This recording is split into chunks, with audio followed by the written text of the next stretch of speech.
Η εμπειρία κάθε μετανάστη είναι ακριβώς ίδια παντού.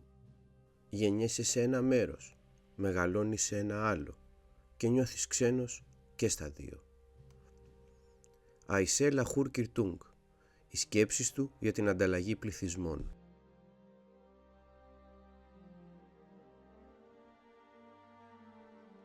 Κεφάλαιο 40. Ο Μεσοπόλεμος.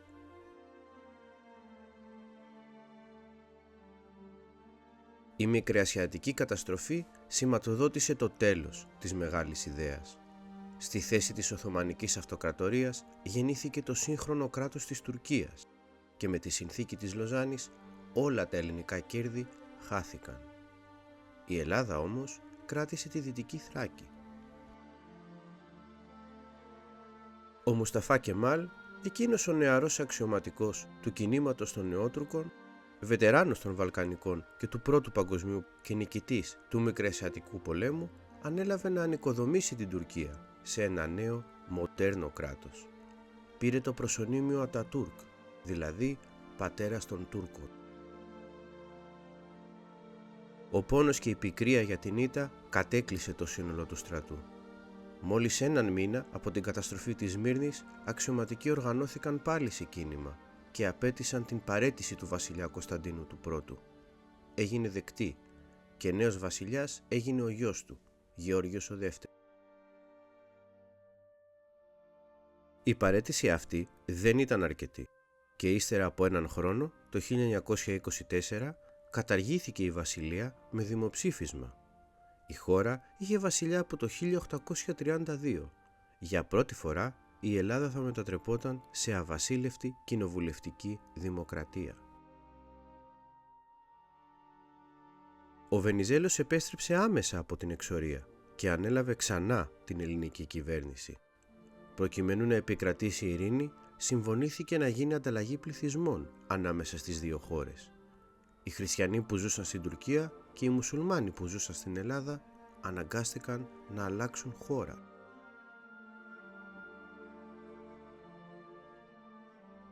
Τουλάχιστον 1.250.000 χριστιανοί πρόσφυγες, 50.000 Αρμένοι και περίπου 100.000 Έλληνες από τη Σοβιετική Ένωση έφτασαν στην Ελλάδα.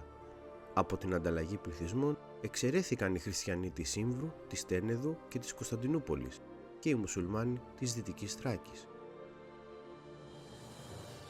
Ύστερα από σχεδόν 100 χρόνια πολέμων, η πολιτική εστίασε προς τα εσωτερικά της χώρας. Για τα επόμενα 20 χρόνια περίπου, κύριο μέλημα της πολιτείας ήταν η ενσωμάτωση και η εγκατάσταση των προσφύγων. Στο τιτάνιο έργο αυτό είχε διεθνή βοήθεια, την Επιτροπή Αποκαταστάσεως Προσφύγων. Το εγχείρημα αυτό ήταν ιδιαιτέρως δύσκολο. Σχεδόν 1,5 εκατομμύριο άνθρωποι έπρεπε να βρουν κατοικία και δουλειά, ενώ αρκετοί έπρεπε να μάθουν και την γλώσσα. Σαν να μην έφτανε αυτό, η παγκόσμια οικονομική κρίση του 1929 δυσκόλεψε πολύ τα πράγματα. Οι πρόσφυγες όμως είχαν μεγάλη εργατικότητα και θέληση, παρόλη τη θλίψη τους. Οι περισσότεροι πρόσφυγες εγκαταστάθηκαν στη νεοαποκτηθήσα Μακεδονία και Θράκη, ενώ σημαντικός αριθμός παρέμεινε και στην Αθήνα.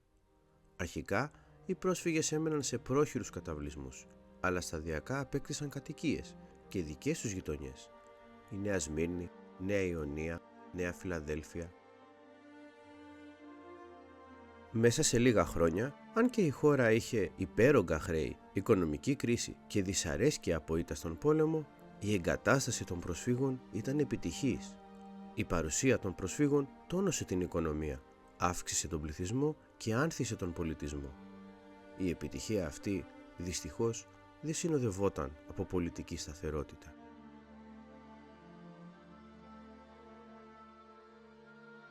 Η τελευταία κυβέρνηση Βενιζέλου ήταν το 1928 με 1932. Μέχρι τότε, η πολιτική ζωή χαρακτηριζόταν από συχνά πραξικοπήματα και αδύναμες κυβερνήσεις, ενώ ο ίδιος είχε ξαναφύγει το 1924 στο Παρίσι. Στην τελευταία του κυβέρνηση υπέγραψε και ελληνοτουρκική σύμβαση με τον Κεμάλ το 1930, με την οποία βελτιώθηκε η σχέση των δύο κρατών.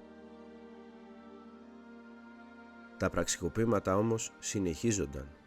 Το 1935 καταργήθηκε η αβασίλευτη δημοκρατία και επέστρεψε ξανά ο βασιλιάς Γεώργιος ο δεύτερος. Το πολιτικό αδιέξοδο όμως διατηρήθηκε και έτσι ο βασιλιάς έδωσε εντολή σχηματισμού κυβέρνησης στο στρατιωτικό Ιωάννη Μεταξά. Ο Ελευθέριος Βενιζέλος, ο μεγαλύτερος Έλληνας πολιτικός στη νεότερη μας ιστορία, πέθανε το 1936, εξορισμένος στη Γαλλία και έχοντας καταδικαστεί σε θάνατο.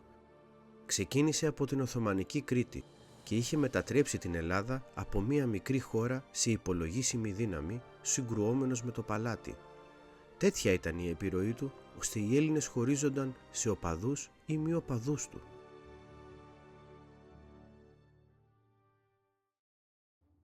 Όσο συνέβαιναν αυτά, πλήθος κρατών στην Ευρώπη γνώριζαν νέα πολιτικά συστήματα. Πολλά κράτη είχαν χάσει την εμπιστοσύνη τους στους δημοκρατικούς θεσμούς και δοκίμαζαν νέα πολιτεύματα. Ανάμεσα σε αυτά ήταν ο κομμουνισμός, ο φασισμός και ο ναζισμός. Η πρώην Ρωσική Αυτοκρατορία είχε πλέον μετατραπεί στη Σοβιετική Ένωση, η οποία εφάρμοζε ένα νέο κοινωνικό και οικονομικό μοντέλο, μία μορφή κομμουνισμού. Ο κομμουνισμός πρέσβευε το τέλος των τάξεων, τον έλεγχο της οικονομίας από τους εργάτες και την κοινωνία, ενώ αρνούνταν την ατομική ιδιοκτησία. Από τον καθένα, ανάλογα με τις δυνατότητές του, στον καθένα σύμφωνα με τις ανάγκες του. Ο φασισμός ήταν μια νέα ιδεολογία, η οποία πρότασε τη δημιουργία ενός αυστηρού απολυταρχικού κράτους, με ελάχιστες ελευθερίες, με έναν ηγέτη που έχει απόλυτη εξουσία. Χαρακτηριζόταν από ισχυρό εθνικισμό, με το κράτος να θέτει την οικονομία υπό τον έλεγχό του. Εμφανίστηκε στην Ιταλία, την Ισπανία και σε μία μορφή στην Ιαπωνία. Ο ναζισμός ήταν μία ακραία μορφή φασισμού, όπου το κράτος θεωρούσε ότι το έθνος και η φυλή του ήταν ανώτερα από άλλα. Ένα είδος ακραίου ρατσισμού, όπου το κράτος δεν δίσταζε να σκοτώνει τους ίδιους του τους πολίτες. Η άνοδος του Αδόλφου Χίτλερ μετέτρεψε τη δημοκρατία της Γερμανίας στο ναζιστικό Ράιχ.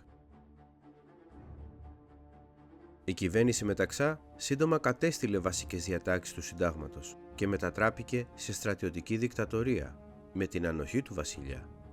Επηρεασμένο από την εποχή του, το καθεστώς δεν ταυτιζόταν πλήρως με το φασισμό, αλλά είχε πολλά φασιστικά στοιχεία.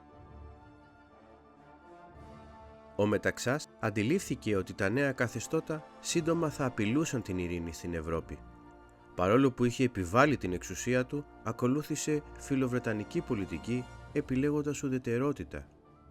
Ήταν ικανός στρατιωτικός και άρχισε να προετοιμάζει την Ελλάδα για έναν πόλεμο που έβλεπε ότι ερχόταν. Δυστυχώς, ο Μεταξάς θα είχε δίκιο. Ο πόλεμος αυτός θα γινόταν πραγματικότητα.